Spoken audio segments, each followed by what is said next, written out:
రతన్ టాటా గారు హిందూ కాదు, జోటనిస్టులు. 50,000 మంది ఉన్న ఈ జోటన్ మతాన్ని కాపాడవలసింది భారతీయులుగా మనందరి బాధ్యత. సో ఇప్పుడు లేటెస్ట్గా పుట్టిన ఈ చిన్న చిన్న మతాలు మళ్ళీ గుర్తుపెట్టుకోవాలి. ఈ మతాలన్నీ మనిషి చేత నిర్మించబడినవి, అక్కడ ఆకాశం నుంచి కాదు. ఆకాశం నుంచి ప్రపంచంలో 5,000 మతాలు ఉన్నాయి. ఈ 5,000 మతాల్లో ఒక 5 మతాలు టాప్ ఫామ్లో ఉన్నాయి, మిగతా మతాలన్నీ అంతరించిపోయి ఈ 5 మతాలు నాశనం చేసేసా. అవేంటో చెప్తాను, జాగ్రత్తగా వినండి, చాలా బాగుంటుంది.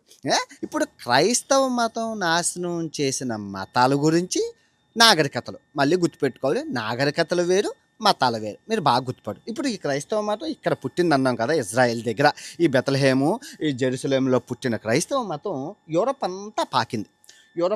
యూరప్లో ఉన్న దేశాలన్నీ పాకాయి. సో యూరప్లో ఉన్న బ్రిటిషర్లు, తెల్లవాళ్ళు, స్పానిష్ ప్రభుత్వాలు, పోర్చుగీస్ ప్రభుత్వాలు, డచ్ ప్రభుత్వాలు, ఈ తర్వాత ఫ్రెంచ్ ప్రభుత్వాలు, తర్వాత ఈ మొత్తం వీళ్ళందరూ తీసేసుకొని ప్రపంచవ్యాప్తంగా పాకించారు. ఎలా పాకించారంటే ఫస్ట్ క్రైస్తవ మతాన్ని చూసుకుందాం. సో ఈ స్పాట్ అంతా అయిపోయింది, క్రైస్తవ మతం అయిపోయింది. సో వాళ్ళు ఏం చేశారంటే ఇక్కడి నుంచి తీసుకెళ్ళి మొత్తం ఈ ఖండాల్లో ఏం ఉండేవి కాదు. ఈ మొత్తం